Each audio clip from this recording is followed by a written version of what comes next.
بسم اللہ الرحمن الرحیم۔ السلام علیکم، ہمارے چینل پر خوش آمدید۔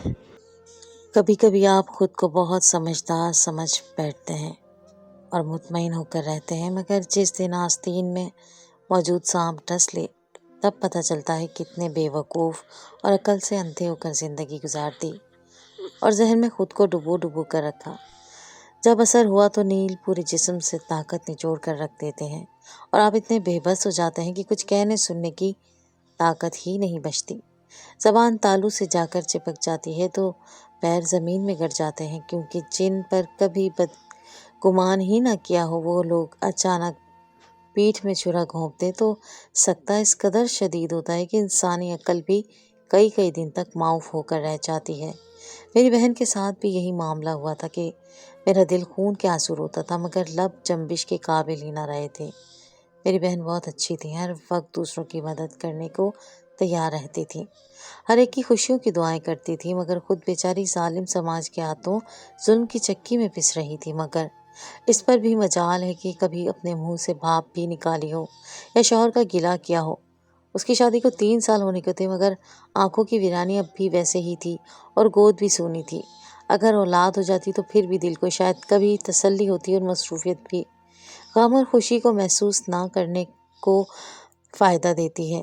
خیر، ان دنوں میری اکلوتی پھپھو کی چھوٹی بیٹی کی شادی ہونے والی تھی اور وہ بڑی بہن کے ہمراہ میرے باجی سے ملنے آئی ہوئی تھی، اور جانے کون سے راز تھے جو ایک دوسرے کو بتاتی اور ہنستی جاتی تھی، مگر مجھے قریب ہی نہ بھٹکنے دیتی تھی۔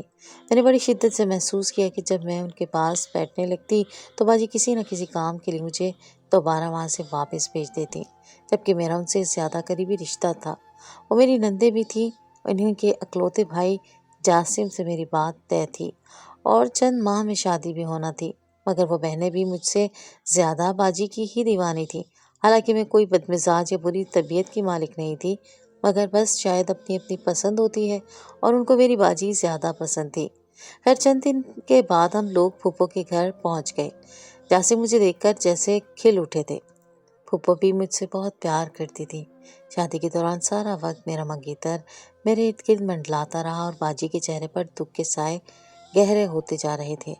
ظاہر ہے ایک بہن اتنی خوش ہو کہ شادی سے پہلے ہی ساس اور سسر اور ہونے والے شوہر کے دل پر راج کرتی ہو، جبکہ دوسری شادی کے 3 سال بعد بھی سسرال میں تھوڑی سی جگہ بھی حاصل نہ کر پائی۔ اوپر سے سب کے بار بار کیے جانے والے سوال کے مسفرہ کے سوال، سسرال والے کہاں ہیں، یہ اکیلے کیوں آئی ہے، شوہر کو ساتھ کیوں نہیں لگاتی، اس کے ہاں خوشی کب آئے گی اور اس کے چہرے پر خوشی کیوں نہیں دکھتی، وغیرہ وغیرہ۔ یہ ایسے سوال ہوتے ہیں جو پہلے سے ہی دکھ میں گھرے شخص کو مزید پاتال میں اتار دیتی ہیں۔ ان سب سے بچنا بھی ممکن نہ تھا۔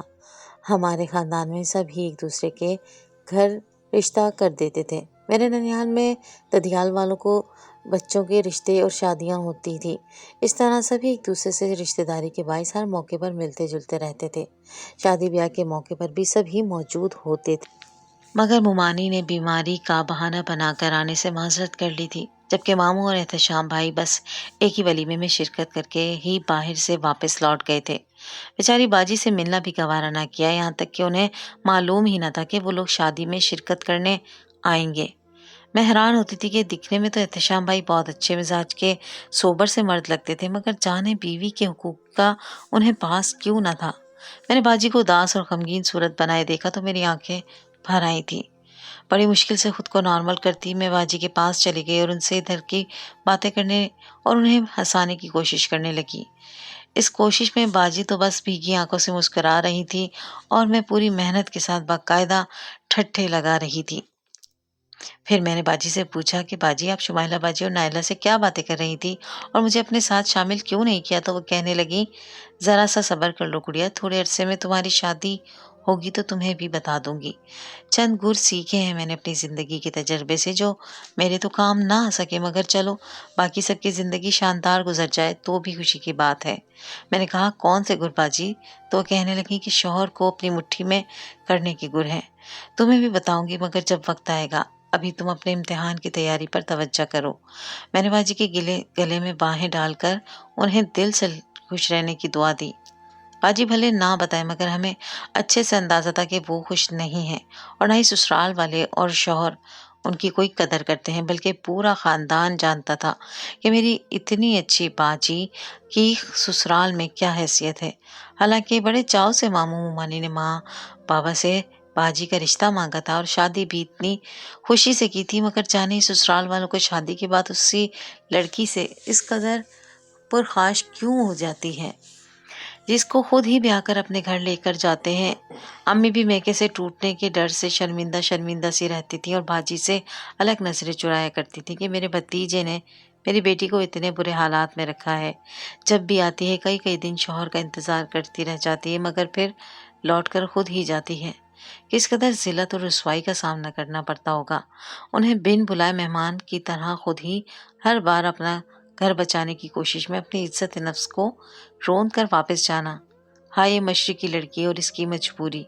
मैं तो फिर अपने इम्तिहानात की तैयारी में इस कदर महव हुई कि सर खुजाने का वक्त ना मिलता था तो इर्द गिर्द की क्या खबर रखती, मगर आखिरी पेपर के रोज़ घर लौटी तो फूफो लोग आए हुए थे।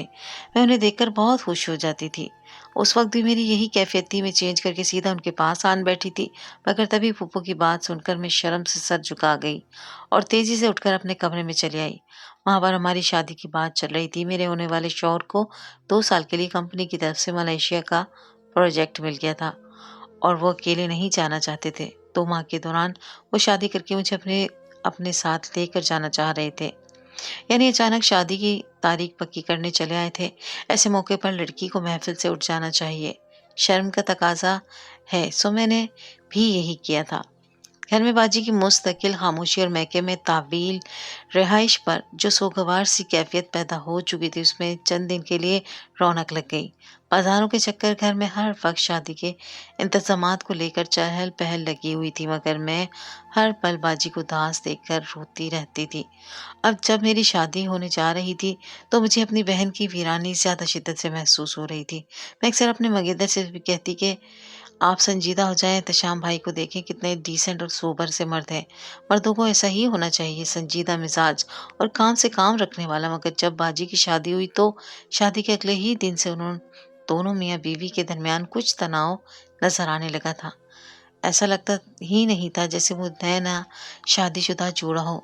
बाजी को मंगनी के कुछ अरसे बाद ही धूमधाम से रुखसत कर दिया गया था, लेकिन पता नहीं मेरी इतनी प्यारी बाजी से एहतशाम भाई को कौन से गिले शिकवे थे जो दूर ही नहीं होते थे। पहले वो लोग जब भी फ़ोन पर बात करते थे एहतशाम भाई बाजी से बात करते थे, और अब तो पिछले कुछ अरसे से वो हमारे घर ही आकर बैठी हुई थी, मगर उन लोगों को कोई परवाह ही नहीं थी।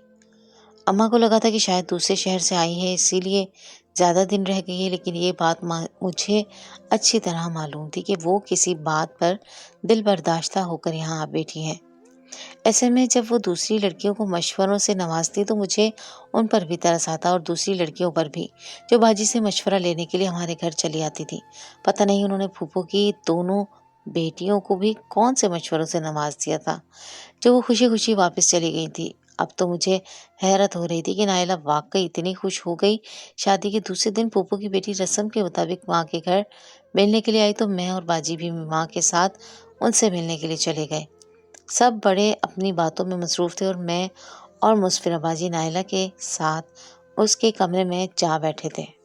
तन्हाई पाते ही नायला ने बाजी के हाथ पकड़ लिया और कहने लगी, बाजी हम आपके बहुत शुक्रगुजार हैं। आपकी वजह से पहली ही रात हमने अपने शौहरों के दिल जीत लिए हैं। वाकई आपकी टोटकों में बड़ा दम है। एहतशाम भाई तो बहुत खुश नसीब हैं जिन्हें आप जैसी बीवी मिली है। उन दोनों की बातें सुनकर शर्मीन बाजी मुस्कुरा दी और कहने लगी कि बस तुम इसी तरह मेरे टोटकों पर अमल करती रहो, तुम्हारे शौहर खुद ब खुद तुम्हारे गुलाम हो जाएंगे।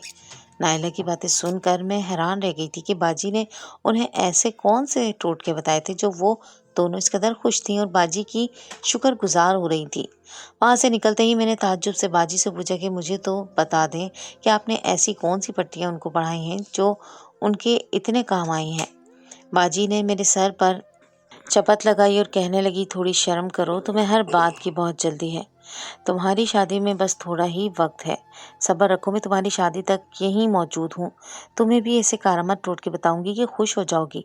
देखना, मैं तुम्हारी ज़िंदगी बदल कर रख दूंगी। मैंने हैरत से बाजी से कहा कि आप इतनी पुर यकीन कैसे हैं?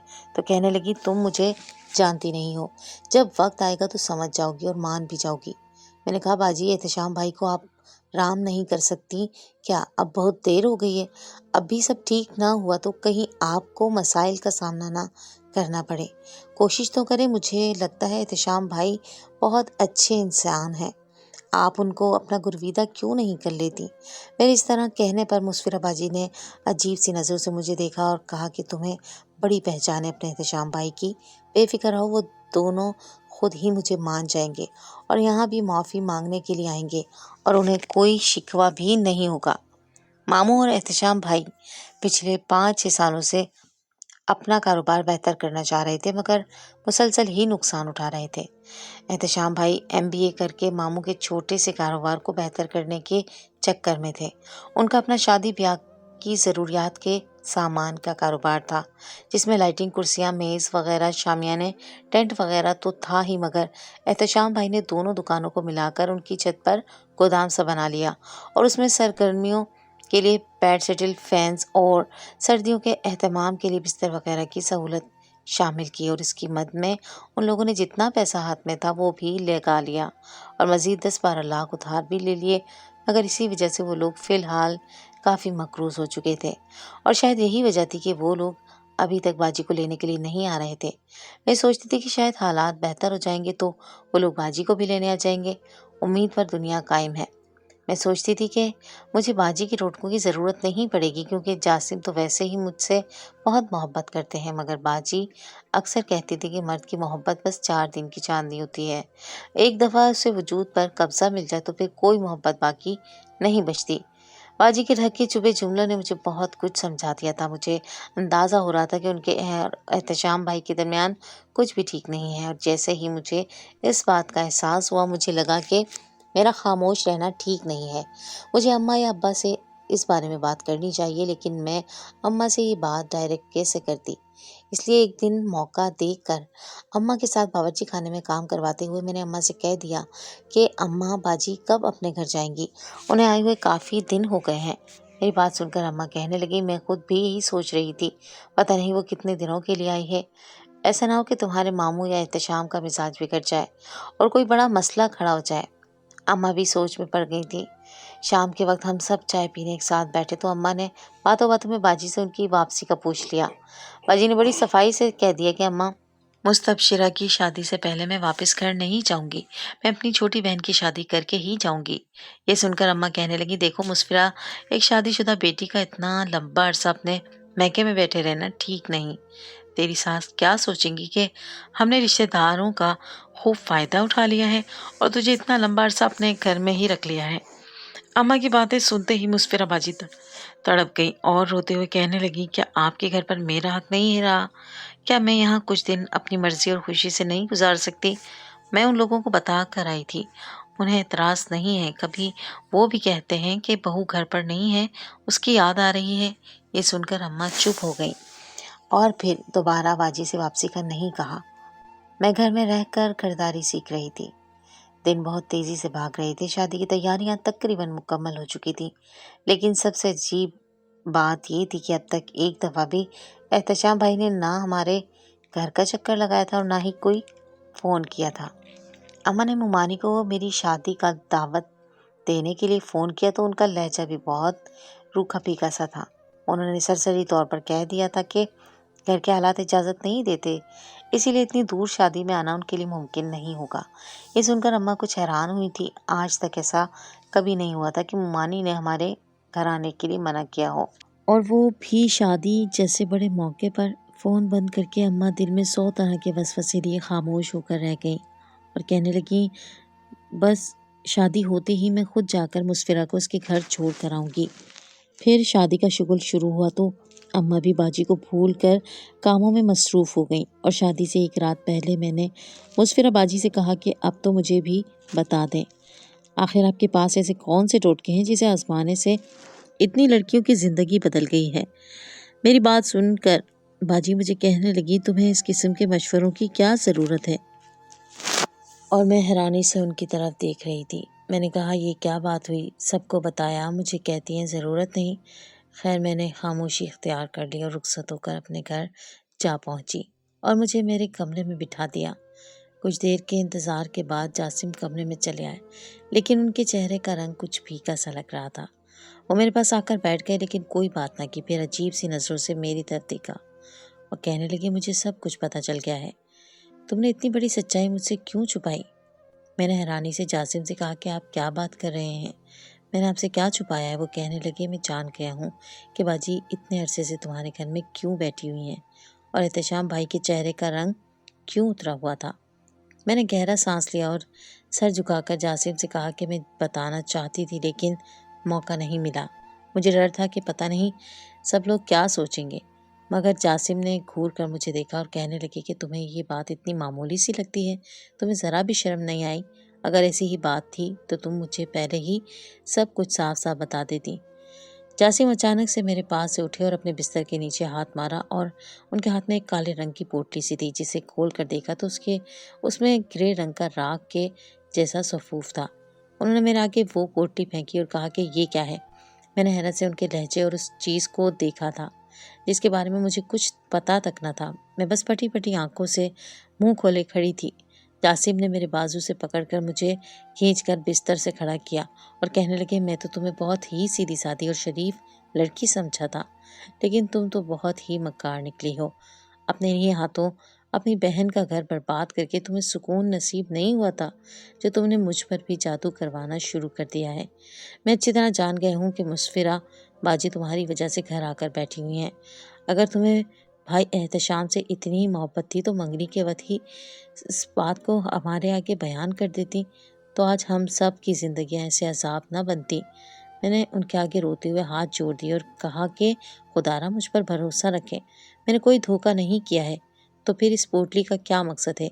क्या तुम मुझसे जान छुड़ाने के लिए काला जादू नहीं करवा रही हो? मैंने कहा, हरगिज़ नहीं, मैं क्यों जादू करवाऊंगी? वाह मुस्तबशिरा, बातें तो बहुत खूब बनाती हो। मुझे खुद मुस्फिरा बाजी ने बताया है कि तुम मुझसे जान छुड़ाकर उनकी ज़िंदगी में जाना चाहती हो और इसीलिए तुमने काले जादू का सहारा लिया है। यूं शादी की रात ही तलाक का तमगा मेरे सीने पर सजा दिया गया था और ये सब क्यों हुआ था मुझे समझ ही नहीं आया था। मैं वापस घर ही चली आई थी, लेकिन यहाँ भी कोई मेरा मसीहा नहीं था, बल्कि सब मुझे ही मुजरिम समझ रहे थे। मैंने अनजान निगाहों से मुस्फिरा बाजी की जानिब देखा तो वो बोली कि तुम्हारी वजह से एहतशाम ने मुझे घर से निकाल दिया है। उसे तुम्हारी जैसी खूबसूरत और कम उम्र लड़की चाहिए थी। तुमने उन पर अपने हुस्न का जाल फैलाया है, लेकिन तुमने तो जादू करके जासिम को जान से मारने की कोशिश की है। तो मुझसे रहा ना गया और मैंने पुप्पो को बता दिया ताकि तुम उनके अकलौते बेटे को नुकसान ना पहुंचा सको। ये कहकर बाजी ज़ारों कतार रो रही थी और अम्मा ने मेरे मुंह पर एक जोरदार तमाचा दे मारा था। किसी ने मेरी कोई बात नहीं सुनी थी। सबको यही लग रहा था कि मैंने दोनों बहनों का घर बर्बाद कर दिया है। मुझे कमरे में बंद कर दिया गया था और फिर कुछ वक्त के बाद मेरा निकाह एहतशाम से पढ़ा दिया गया और बाजी की शादी जासिम के साथ कर दी गई। मेरे बाप ने मुझे हाथ पकड़कर एहतशाम के साथ रुखसत कर दिया और साफ साफ कह दिया कि अब मैं कभी पलट कर यहाँ ना आऊँ। मैं नहीं जानती थी कि जो हुआ था वो क्यों हुआ था, लेकिन जब मैं मामू के घर पहुंची तो मुझे हकीकत समझ आने लगी। मुस्फिरा बाजी ने पहले दिन से शौहर को कभी इसका मुकाम न दिया। उन्हें एक अमीर शख्स से शादी करनी थी। एहतशाम पढ़े लिखे तो थे, लेकिन अमीर नहीं थे और इस बात ने बाजी के दिल में हसद की आग जलाती थी। बाजी ने खुद अपने शौहर के दिल में ये बात डाल दी थी कि मैं उनसे मोहब्बत करती हूँ, इसलिए एहतशाम ने मुझे शादी कर ली थी। न जाने जासिम मुझसे कैसी मोहब्बत करते थे कि उन्होंने बिना सच जाने ही मुझे तलाक दे दी थी और वालिदैन ने भी मुझ पर एतबार नहीं किया। मैं अपने साबका बहनोई की बीवी बन गई थी, लेकिन शौहर बनने के बाद उन्होंने मुझे एक बेहतरीन ज़िंदगी दी। वो वाकई बहुत अच्छे इंसान थे और उन्होंने कभी मुझे किसी बात का ताना नहीं दिया था। लेकिन मुस्फिरा बाजी की ज़िंदगी जहन्नुम बन गई थी, क्योंकि जासिम मुझसे मोहब्बत करते थे और बाजी से शादी करने के बावजूद वो उन्हें मोहब्बत और तवज्जो नहीं दे पा रहे थे। और सबसे बढ़कर ये कि उनकी नौकरी भी सहनी दबाव के बाइस काम ना करने पर ख़त्म हो गई थी। کچھ ہی عرصے بعد پورے خاندان میں باجی کی حقیقت کھل گئی، کیونکہ شادی سے ایک روز پہلے باجی کو پوٹلی رکھتے کام والی نے دیکھ لیا تھا، لیکن خدا کی کرنی کے اگلے ہی روز صبح کو اپنی ماں کی موت کا سن کر وہ گاؤں چلی گئی۔ اب جب لوٹی تو میری جگہ باجی کو پا کر سمجھ گئی کہ کیا ہو چکا ہے۔